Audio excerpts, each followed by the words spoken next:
Yay! All right, it is December 3rd, 2019. This is our second to last tribe call, social call of the year, which is mind blowing to me. The next one is going to be our gift exchange. So please make sure that if you can, hop on that. It's going to be really fun. You're going to bring your own wine, your own cookies. You're going to sit in your house, but we're going to open up gifts for Secret Santa. If you didn't participate, it's super cool. Just join us and hang out and drink wine and eat cookies. That's really the way a health team should work in the end of the year, okay? Because we're all human and we need to roll right into 2020, being human and just working with it. So tonight we have Chelle and Louise leading an awesome call all about journaling, vision boards, planning. But this stuff is like, whether you get excited by it or whether you've never done it before, it doesn't have to be super overwhelming. You can take what you want from this call and what speaks to your heart and run with it.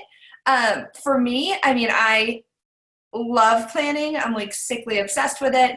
I love writing pen and paper. I love keeping notes in my notepad.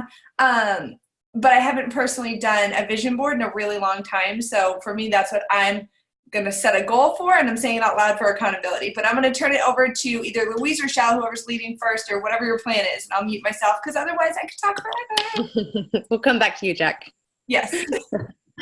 And can I just say cheers, first of all, to anybody who had a snow day today or just had like a tough day, because I don't know if it's something to do with the moon or what, but oh my goodness me. It has been a tough day. So I'm so glad to be on this call. It's a really nice way to bookend my day. All right. So tonight we're going to be talking about journaling and reflection. It's a really good time to talk about it as we come to the end of 2019 and look ahead to 2020. This time of year can be so tough, right? Like it feels like it's on fast forward. So, like 1 minute you're in October thinking you have loads of time, and then suddenly it's January and you have no idea where the time went. So I always like to try to take some time to actually look back on the year. And I don't know about you guys, but I feel like 2019 has been quite a big year of growth for many people. Like it is, I have seen it so much. I know it for myself that it's been a really tough year, but with that has come so much growth. And I've seen that with so many people, and it makes me so happy. Not that they've had tough times, but that they have grown through it, and they have grown into people that they wouldn't have been without those tough times. So, the end of the year really helps us to look forward to what is going to be happening next year and to be really intentional about it. Because it's really easy to go through life just fighting fires, right? Like reacting to life and never really actually making a decision about what you want to do with life. Like I was like that for so many years. I moved to the US because I didn't really have anything else to do, because my grandma suggested it to me. It wasn't something that I intentionally sat down and decided on. And I have done that with so many things in my life. So journaling, meditation, mindfulness, yoga, like just taking the time to slow down and to breathe and to actually feel our emotions and feel our feelings and feel our thoughts, because life is so busy, and this time of year especially, it's even busier. So I think that, it's very important to actually be intentional about making that time, because it's really easy to not make that time. So I just want to ask you guys, who here actually journals?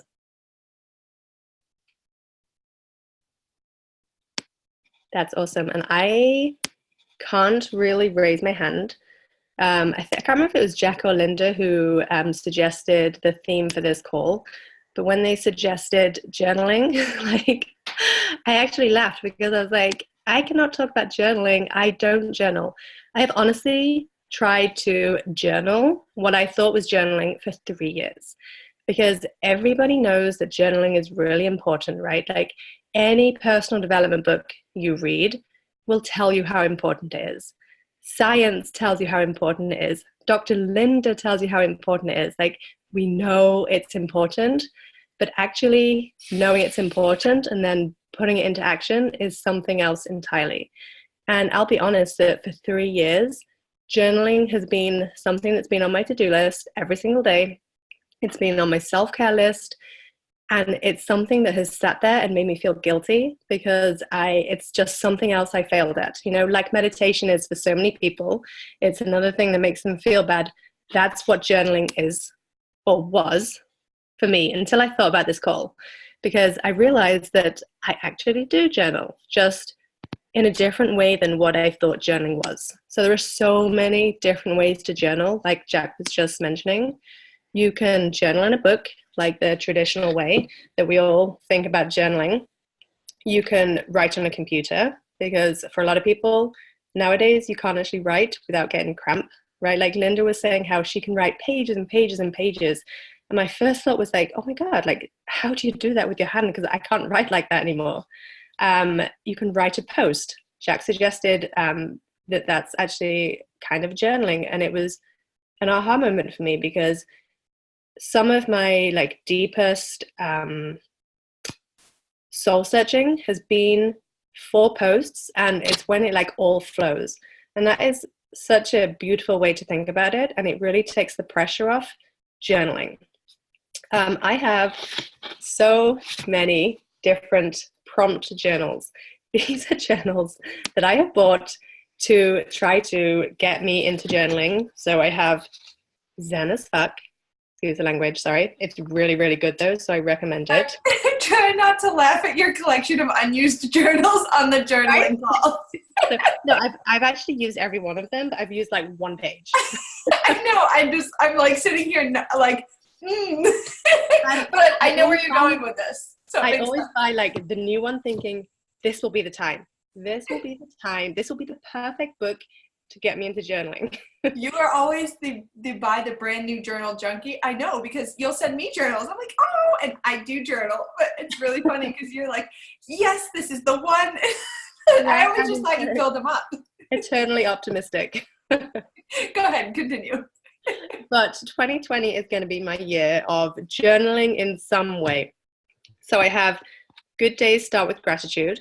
So for like, I don't know, 2 or 3 months now, I have been starting my day with gratitude. I've been doing 10 things, and I've been doing it on Instagram. But my gratitude journal is empty because it just doesn't work for me. I lose things. Like, it has to be right for me, and it has to be something that I can do every single day. Start where you are. It's a really good one. Calm. I love it. It's so beautiful, but I haven't used a single thing in it. And this unleash your badass business. So they're all really good, but it clearly doesn't work for me, right? So I just got to like accept what works for me and move forward with that. And maybe one day that will work for me in the future, but clearly right now that's not something that works for me. But the 10 things I'm grateful for every morning, I do it on Instagram, on stories, and it has been so beneficial for me, particularly because it's 10 things that I have to be grateful for every morning. Doing 3 things is great, but it's really easy to think of 3 things. Thinking of 10 new things every day is actually really challenging. And sometimes I do repeat them because, I'm always grateful for hot coffee in the morning. So that's something that usually makes it. But it's a form of journaling for me. And it is something that I'm able to do, I commit to, and it makes me feel good. So other ideas for journaling are a prayer journal, a dream journal, an art journal. So if you are artistic, you can paint or draw or whatever. A poetry journal, and a vision board, which Chelle is going to talk about in a little while. So like I said, like everybody knows the benefits of journaling, right? Like we all know that it's really, really good for you. Some of the scientific benefits show that it clears your head, it boosts your mood, it enhances your sense of well-being, it improves your memory, it helps you to make important connections between thoughts, feelings, and behaviors. And I really, really see that because I think that sometimes it can be really easy to like get jumbled in your head and not know and not be able to see the connections between things. But when you write things down, when you write it down in whatever form works for you, it really helps to get it out of your head and onto paper. And it can help you to have a relationship with your mind, which I think is a really beautiful way of thinking about it. Um, so, it's great. Like, we know that there's different ways to journal, the benefits, but I don't know about you, but I see a blank piece of paper or I see like, okay, this is my time to journal. And I sit down and I'm like, okay, what now? Great. I see all these people on Instagram journaling. I see Caitlin, I see Jack, I see Linda, and it's like, what the fuck do I do? Like, I have no idea. And I get like total stage fright, or, I have no idea. So that's where I thought the prompt journals would work for me, but clearly not. So some tips that I came across were to actually write in private, to make that time and be private and keep your journal private so that you can really write from the heart. You know that what you are writing is not going to be seen by anybody. Number 2 is to get started, promise yourself that you will write for like 1 week for at least 5 minutes a day. Because we all know that, practice makes perfect, and it takes like 21 days, whatever, to create a routine. So just saying, okay, I'm not going to be perfect on day 1, but I'm going to commit to 5 minutes a day at whatever time works for you for a week, and then reevaluate them. Number 3, as you sit down to journal, take a few minutes to just get into the moment.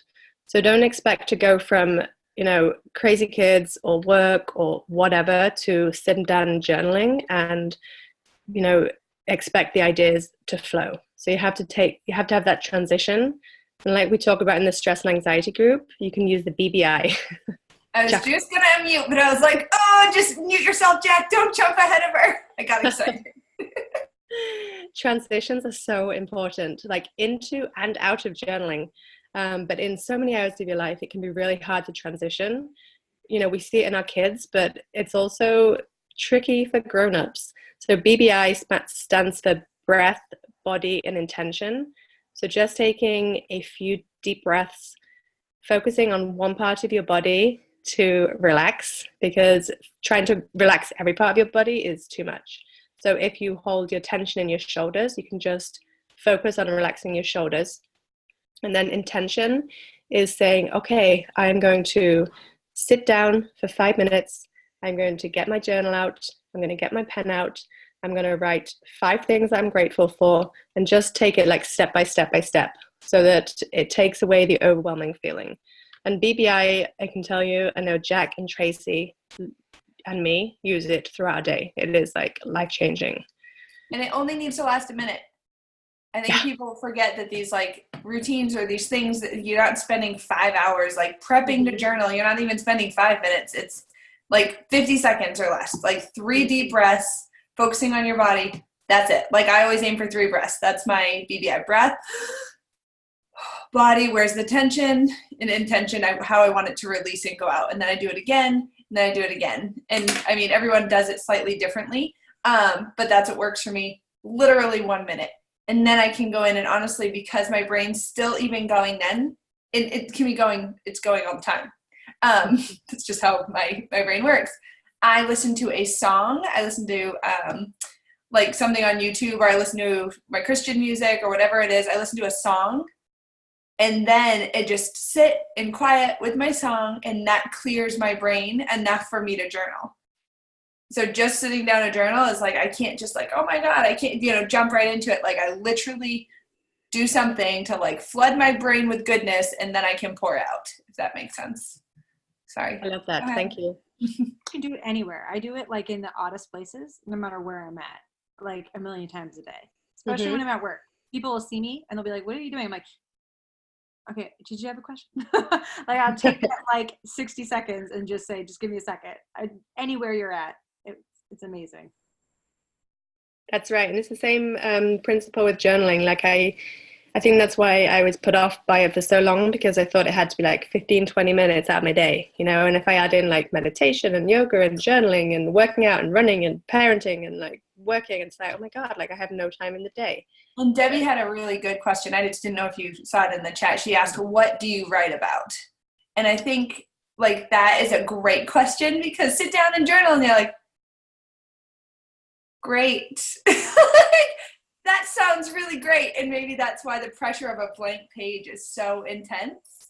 And I know for me, like my journaling, because I have my prayer journal in the morning. So it's whether it's scripture or I have thoughts. I mean, I draw, like mine is like the artsy prayer journal, thought journal. It's all wrapped in one. Like if I need to draw a diagram, if my kid's coloring, whatever it may be, it's all literally wrapped into one. And if throughout my day, if I'm journaling, it's in the note section of my phone. So if a memory is triggered, I'm always thinking, like, this is probably sick, but I'm thinking, how can I share my story? And what I journal about is part of my story. So something that triggered an emotion that brought me back. I want to write about that childhood memory that popped up, that one time that was really funny, or that friend. And honestly, they turn into posts 90% of the time, or something I save for the book that I want to write. They're mostly memories or emotional triggers that I write about outside of my prayer journal. And it really just like helps me to heal in ways. If it's like a sad memory or a traumatic memory, if it's a happy memory, it brings so much joy back. And, you know, there's just all different, I just write stories mainly. So that's what I do. And actually next, I was going to talk about what you can write about, because that's the same thing for me. It's like, okay, great. I have this like perfect situation now. Like, now what do I write about? So what do you write about? One of the things that you can write about is, oh, by the way, I'm going to send you these notes. So don't feel like you have to write everything down, because I did give you a lot of information, and I also have an amazing website to send you to. So I will put this in the thread or whatever afterwards. So you can describe an experience. Sometimes to get yourself going, to get those juices flowing, you can just describe what you did today. And when you describe what you did, describe what you thought about when you were doing it, how you felt. Because we have so many, like hundreds of thousands of thoughts every single day, that we don't actually notice the thoughts that we're having. And the thoughts that we're having can often be negative, and can often, they can be self-doubting. And when we actually take the time to think back on what those thoughts might have been, it can really help us to then in the moment later stop those thoughts. But just the act of actually thinking about the thoughts is really helpful. Affirmations. So affirmations are really empowering and really beneficial. So you can write affirmations about yourself. You can write them about your journaling ability, which I think is a great idea, because, you know, I don't know about you guys, but I clearly don't think I'm a very good journaler. But if I start to write affirmations, I'm big on affirmations. So if I start to write in my nice journals about how confident I am in journaling and how I'm a good writer, I seek out different avenues to journal or whatever, that will change my mindset about journaling, because I have a self-limiting belief about journaling, about myself and journaling, which many of you might do as well. But we can change that, right, ladies? The gratitude journal. And actually, Jack, yes, I do actually, I have a highlight. I don't know if that's what you're referring to, but I have a highlight on my Instagram for my affirmations.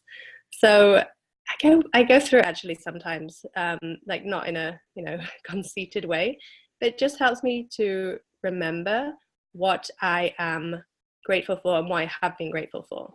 And it's such a simple practice that I've done. And also this gratitude journal that I referred to is actually really good. And I can send you links to these amazing prompt journals afterwards as well. Mining for anxiety. So this can actually be challenging. It can be scary, because it doesn't always feel good to connect with those feelings of anxiety and stress and worry and fear. But it can actually be a really cathartic, really therapeutic experience.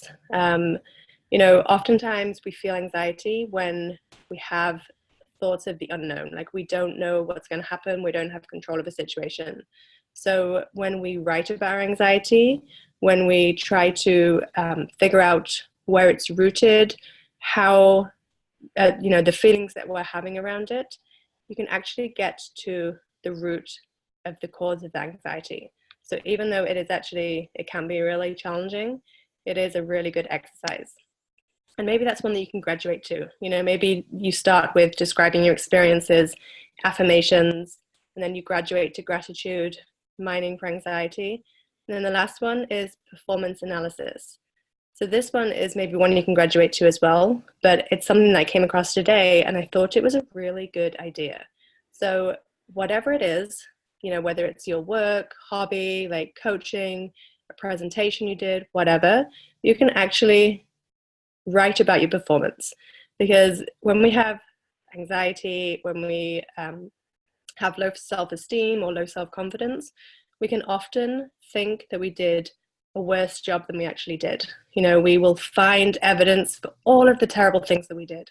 We'll remember only the bad things and we won't actually see the good things. So when I used to be in Toastmasters, and we used to record speeches for people, because people would only ever see themselves public speaking in a bad way.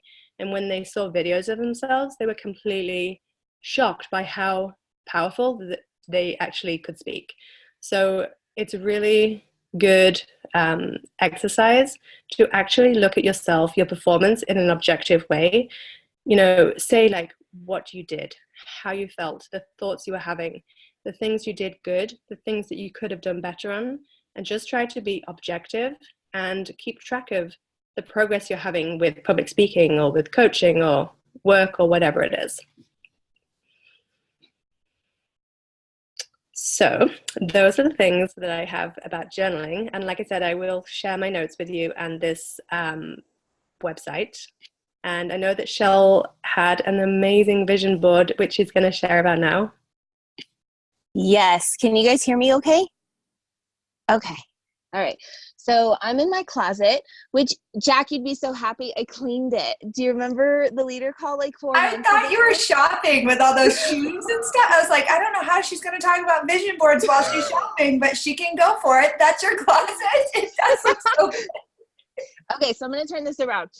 So the reason why my vision board is right here is because I get ready in my closet, because I have 3 kids and a husband fighting for bathrooms in the morning and nobody has time for that shit. So this is my vision board. So this is the overall picture. So I'll kind of walk through each section.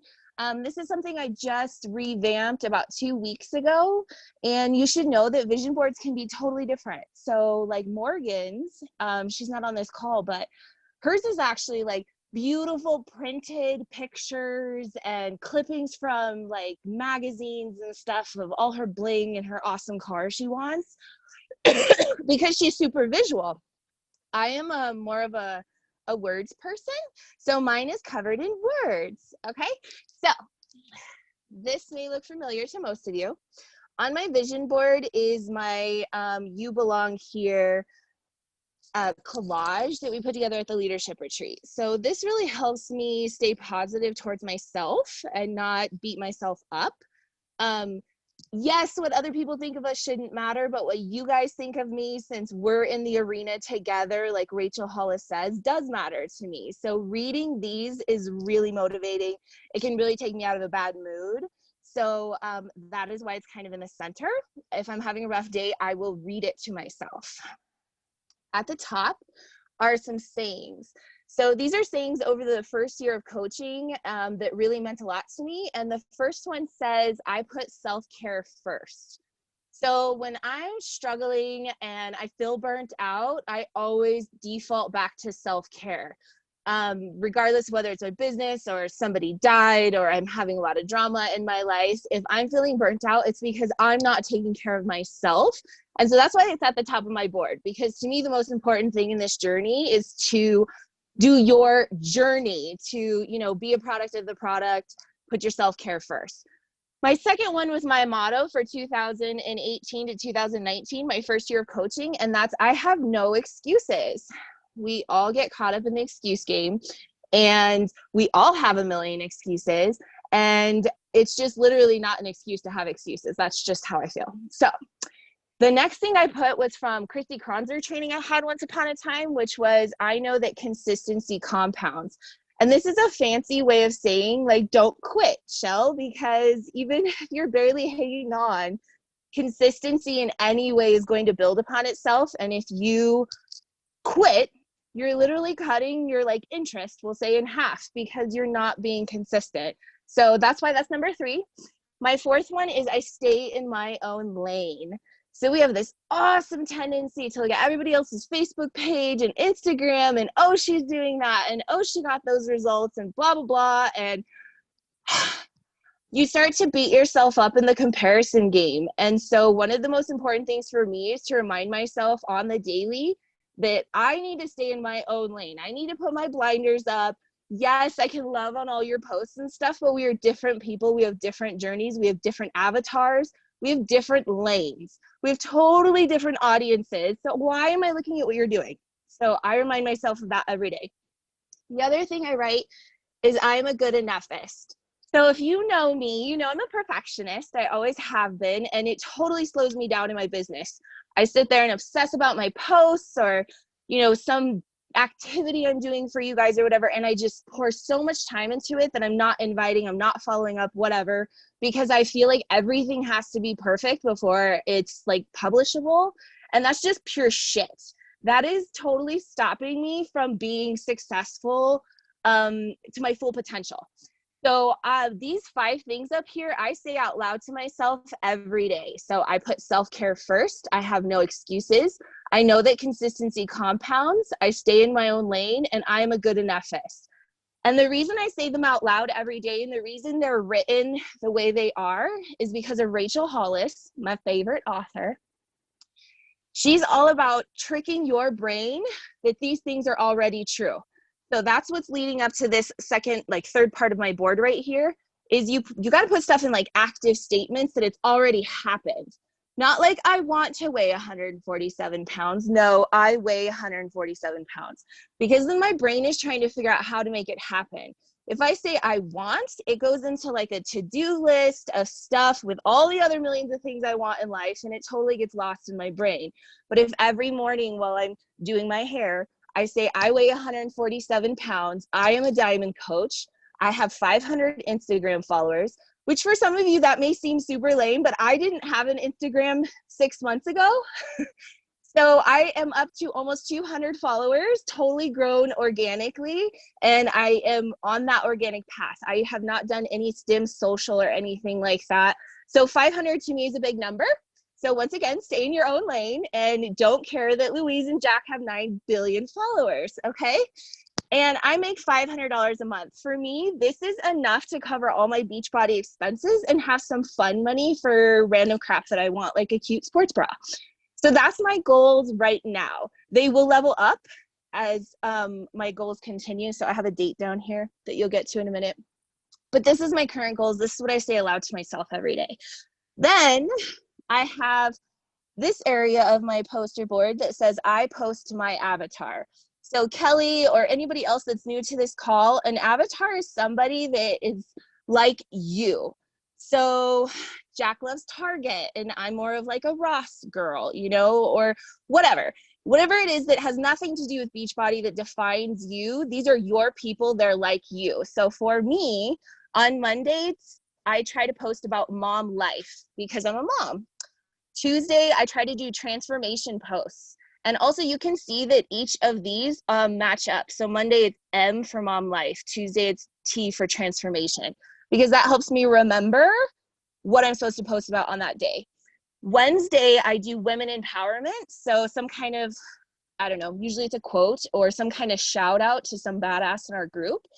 Thursday, I like to post about travel. This is my hardest one to do because I way overthink it, like I was telling you, and try to do it way too much, and I need to scale that back. Friday, I try to post funny memes, and then weekend, I try to post why I love Colorado. So I am posting to my avatar. So my avatar is a mom who wants to transform or is transforming. She's all about female empowerment. She loves to travel. She thinks funny memes are fucking hilarious, and she's probably from Colorado. So these are my avatar posts. This is my avatar schedule. So this is what I try to post about each day so that I'm consistently reaching out to my avatar and being like, hey, I'm just like you. Why don't you join me? The bottom things down here that are in squares are also things that I say out loud to myself. This one I got from Christy Kronzer as well, and it's one of my favorites because we have this huge hang up about inviting. And then she said this, and it just like, it floated me to cloud nine, because it's literally like, some will, some won't, who the fuck cares, and who's next. So this who cares is like so essential to me every time when I read it, because why do I care if they don't want to do it? Like, this isn't their journey. Maybe this isn't right for them. Maybe it's just not the right season in their life. Why do I care for getting a no? Like, why am I taking that personally? So this one is really big for me. These are other things I've learned from upline coaches. So this is from Morgan. I ask all of the questions.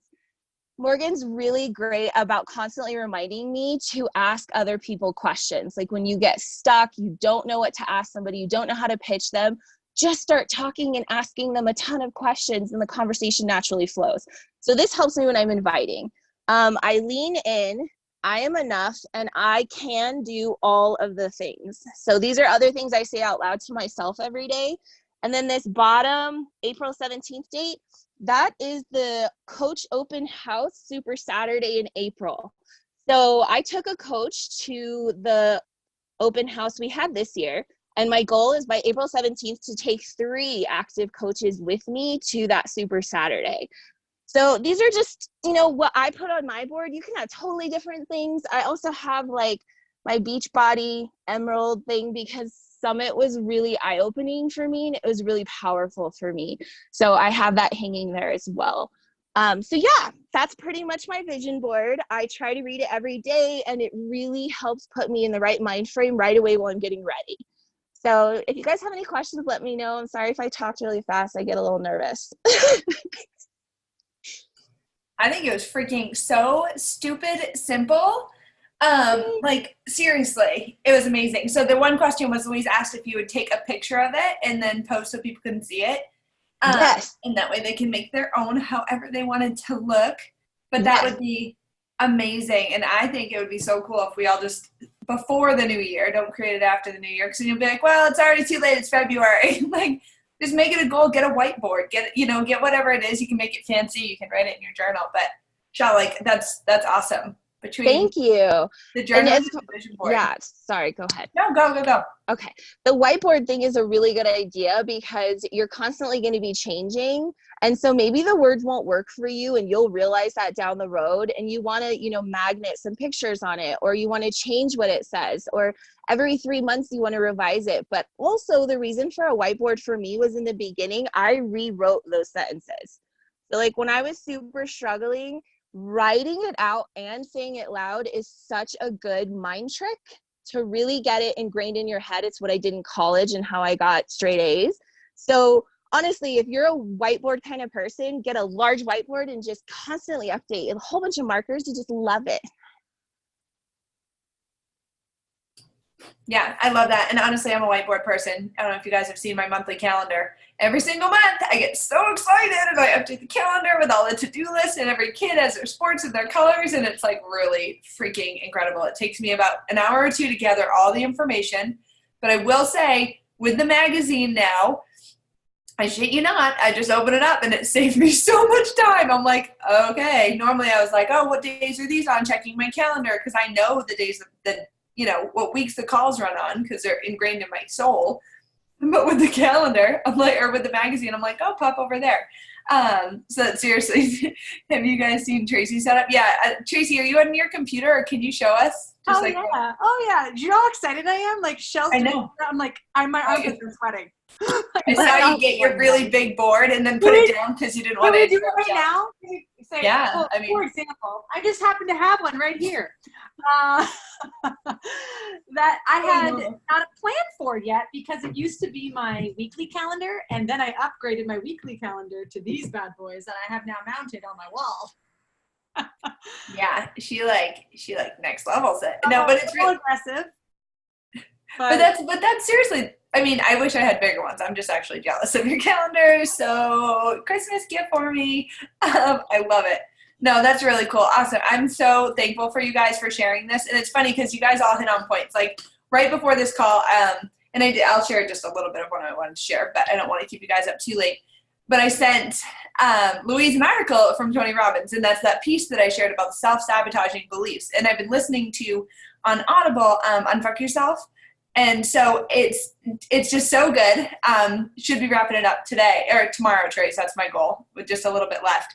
But seriously, he said, do you honestly think about your mentors? Think about Abraham Lincoln. Think about Rosa Parks. Think about people that changed history.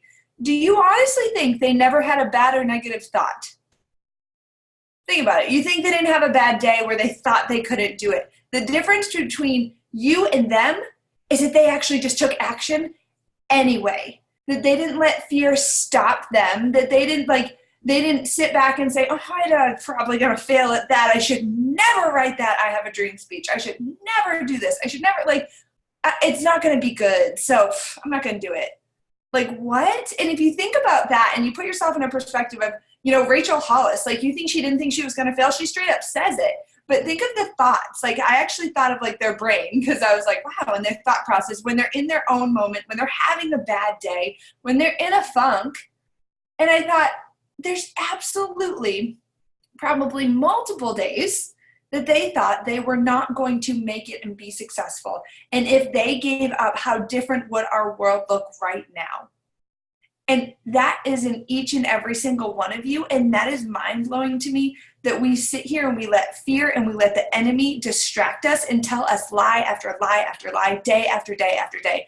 For me, yesterday was a really hard day. Actually, it was a hard weekend, because the enemy was telling me all weekend long. And it was weird, because I'll tell you how to recognize it right now. I know it's hard, because if you're a believer or not a believer, sometimes you're like, where'd that thought come from? Was it me? Was it not? God will give you thoughts of patience, love, joy, kindness, all the good things. Those thoughts are from God. Where you believe in yourself and you have strength and you know you can do it, that's from God. When you are doubting yourself, doubt, fear, disbelief, all these things, those are from the enemy. So this past weekend, when I was with my family and I was loving my life and we had an incredible time, nothing was wrong. I was thinking, I should just do this instead. This is probably easier. I won't, what if no one comes to the women's retreat? What if no one actually likes it? What if I'm not even doing anything? I don't think I want to work anymore. Actually, you're not. These are the thoughts. And they spiraled, and I'm like, okay. So they kind of went on, and I was like, yeah, you know what? It would be nice to pour more into my kids. And I was like, and then when I talk to people and have a conversation, I would just straight up tell them what my kid ate for breakfast. I don't know what I would do, because I wouldn't have anything for myself, but that's okay. I shit you not, guys, for days, these little, they started slowly infiltrating. And by Monday, I was like, I am exhausted. What is going on? And I realized, holy shit. It's because we are on the verge of something so freaking massive that the enemy is going to attack your thought process, and he is going to try and completely stop you from what we are trying to do. And what is it? They said, and I was at church the other day, and he said, it's Murphy's Law. As soon as you decide to make that decision to make a huge change, obstacles are going to come up, because the enemy is going to try and stop you from doing it.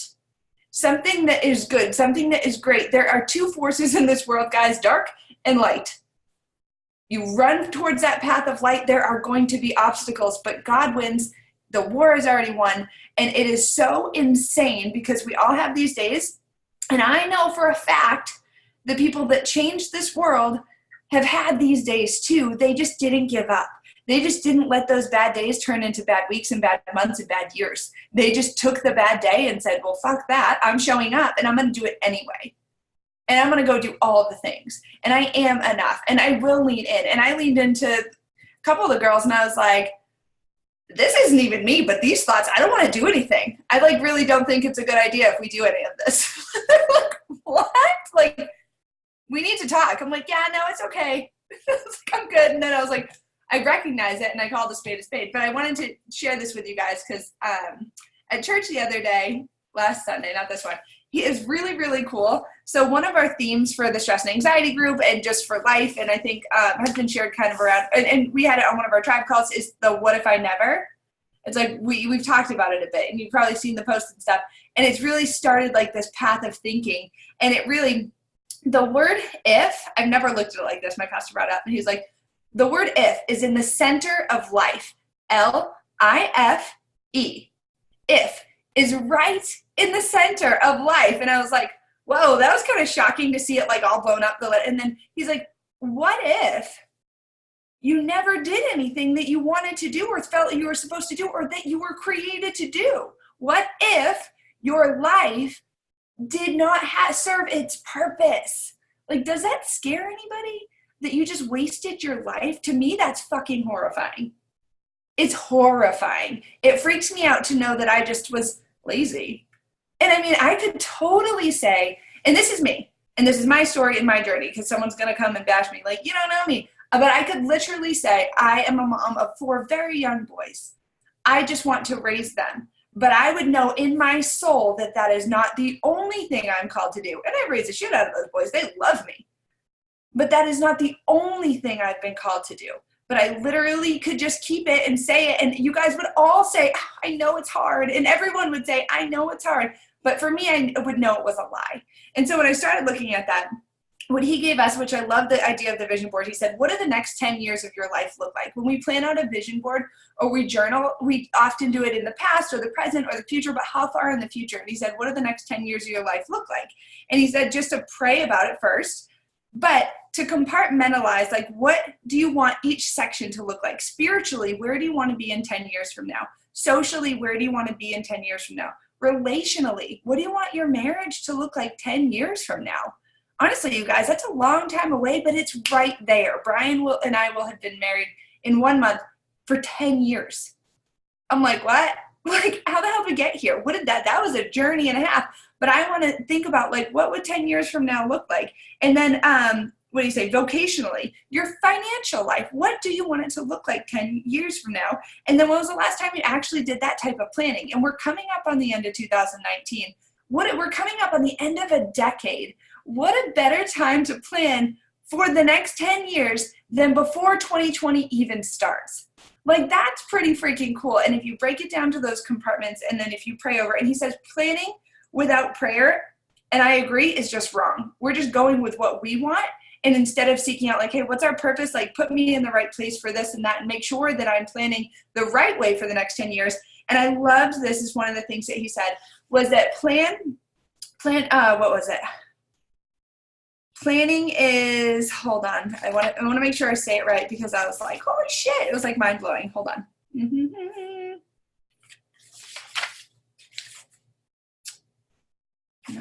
No. In the meantime, while Jack's looking for that, guys, check out my awesome closet. Look, you can see the floor. Megan that was really good. You know, I like a good clean closet. I know, you wanted to come clean it for me. It's like the size of my bedroom. Wait a minute. Can we talk about how the fact that Susan looks like a bombshell with the new Yes! hair? I noticed that. What's up with that, You Susan? were hot to trot, my lady. We've got a lot of comments over here that you're not answering. All of us are chatting about your I had to hair. message her privately, and I was like, buddy, you're like popping off my screen like, hello. Seriously, My hair you're did so today. dark. I get dark. Yeah. I did 2 shades darker. You look like a hot tamale, my friend. Thanks. Nope, it looks Ready. phenomenal. I noticed that too, but didn't want to like call her out all awkward. Like, Susan! You look good, girl. I love you, Yeah, baby. and you look like you're feeling so much better. I am, and I started PT yesterday, so I have a couple other health things that are going on, but for the most part, I'm making my way back slowly.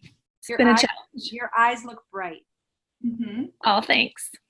Yeah, every week getting a little bit better. Wait, has Dawn seen the hair yet? No, Dawn left for Texas this morning. Ooh, when he comes back, it's I love this. Okay, real quick, I have the last part and then I'm done, I swear, and then I'll let you go. So this I thought was really, really cool, because when you look at 10 years, that's a really long timeline. He said, scenario planning comes in handy so that you are not planning for what you just want out of life. You're planning different scenarios of life, because there's always the way I look at life, you guys, is a map. And I love this. This is how I visualize it. Every road, turn left or right, whatever you decide to go down is the path in the map that gets created because you chose that. Like, you chose to go right, so now this part of your map lights up. Does that make sense? I'm such a visual person. I want someone to draw this for me because I think it looks so cool.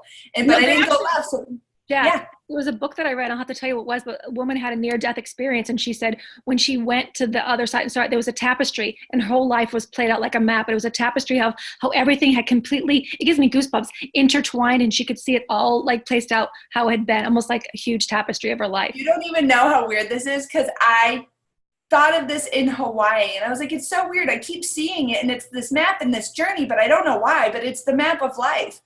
I'm not kidding you. And that was like in one of my most spiritual days there. So that's really creepy. No, I did not die. I don't think. Someone picked me. But I'll have to remember the book so I can send you the little thing to it. But that's what it was. She said you could clearly see how everything had, like every person or whatever intertwined. Yeah. Yeah. And it's wild. And that's why he said, when you're planning for your life, plan in scenarios, because if you go right, it doesn't mean that it's the wrong path. God's going to guide you on going right. If you go left, there are multiple paths of light. There are multiple paths of dark, and that's just the way it is. And God will use you and guide you on each way, but be okay with the scenario planning. Be okay with like, I planned this, but don't be so hard struck because you planned this to miss what your purpose was, or to miss the change that was there for you, or to miss that turn because you didn't feel like taking it because you were going to go this way. Like, because for me, I'm like, we were going to go here. We were going to move there. We were going to do this. And if I just kept banging my head on a wall, I wouldn't have enjoyed a single place that we lived in our military life, because I did not want to live in Kansas. I did not want to live, especially in El Paso, Texas. Oh my God, I threw such a bad fit. I had an anxiety attack when I found out. Literally needed my inhaler. Dropped to the floor. Like, I shit you not, guys. It was an awful scenario. And I ended up loving it, absolutely loving it, because I was like, okay, I can't control it, but this is the way my life is going, and I'm going to do the best that I can do in that time to follow the path that's mine and created to be mine. So I just wanted to share that with you guys, that maybe take that vision board idea and maybe plan a little bit deeper, plan a little bigger, and go for 10 years. And the compartments, I think someone asked for it, and I can share too: spiritually, socially, relationally, vocationally, financial life. So there's those 1, 2, 3, 4, 5 compartments, and just praying over it before you even write it down. If you don't believe in God, put it out to your universe or whatever, but just literally saying, what is my spirit life supposed to look like? Asking the questions. And you might feel like a crazy person if you don't normally ask questions. But this is really, really solid, really incredible, and can change the next 10 years of your life. So, okay. I didn't think I was going to go on a tangent, but I always do. So, does anyone have any final questions or thoughts, or something they want Louise or Chelle to share so they can share it for us? Anybody? And did someone take a photo? You got a picture? That's what I was going to say.